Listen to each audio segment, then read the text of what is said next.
Alright, so continuing on with the presentation, this is the DNA testing against Anand. So this is the thing that I addressed it earlier on the first part, that there was no evidence against him. So in this one, I'm going to show you a screenshot that I found that these were all the evidence held against him of the whole case that was, happening with the DNA samples. And all of these were just basically like the mouth swabs, the metal necklace, the clippings, and everything that there was like over 15 items that were there, but apparently none of these items were actually related with Adnan. So this was just something that was kind of interesting because there was no physical evidence at all. So how can they actually possibly have this guy you know taken into custody and not have anything against him? So this was just basically just blew my mind. I don't believe how they can actually convict somebody without any evidence at all. Just basically just telling the story and everything. But this was just incredible. And this is just basically going off of the whole entire thing. Just pretty much explanation of like the whole DNA process. Like the whole colonial tippings and stuff like that. So it just continues. It's just extra information that was just there.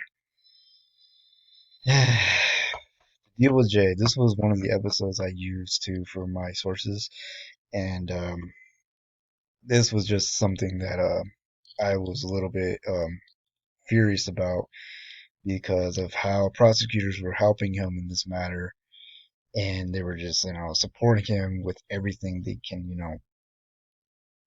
can, like having him getting a free lawyer and getting him like all these resources in order to help him stay out of prison. So this was just something that was a little bit of a little messed up, but I think this just needs to be looked into when it comes to prosecution. This is a lot of corruption in this matter, in my opinion. That they shouldn't help him out at all if he's an accessory in this in this part.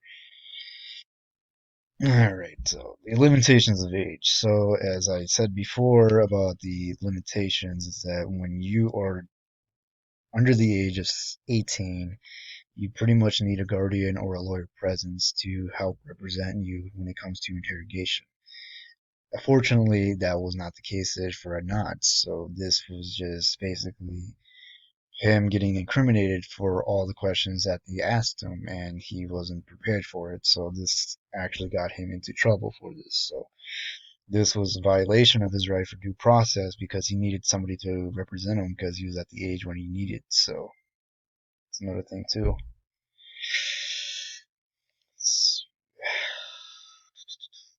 So, as I said in my conclusion, we cannot prosecute somebody without any physical evidence, and there's no way we can convict somebody of murder without being proven beyond reasonable doubt. There is not enough evidence against Adnan, and there was actually just just basically just a whole speculation, just a whole theory of it. There was just reasonable suspicion of this whole matter, but they did not have any solid concrete evidence. There was a lot of things that were just missing in this whole matter. It was just it was not credible. Everyone lied about their testimonies. Prosecutors were doing things that were pretty much illegal, I would say, because they were just pretty much, manipulating the whole system, convicting somebody of a crime that they did not commit, and they were just convincing juries that, this person did it. This just blew my mind. And so this whole podcast, in my opinion, I believe 100% that Adnan is innocent in this whole matter because there was nothing against him. There was just people who just wanted to say just to tell lies about it, and all these contradictions didn't add up. So yeah, so this is basically he's I say not guilty. He's innocent. There's not enough proof. He's completely has nothing to do with this whole thing. Just because somebody tells him but has history of it doesn't mean he's telling the truth. Yep.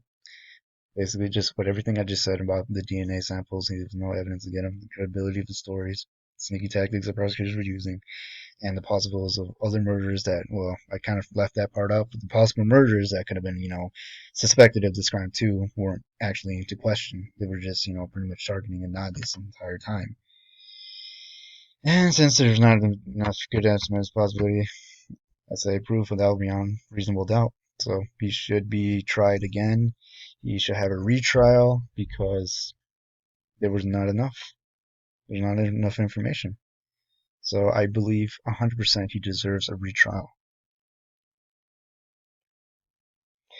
And yep, that's it for me, guys. And I like to thank you guys for listening to my podcast and hope you guys actually enjoy your whole summer break in COVID-19.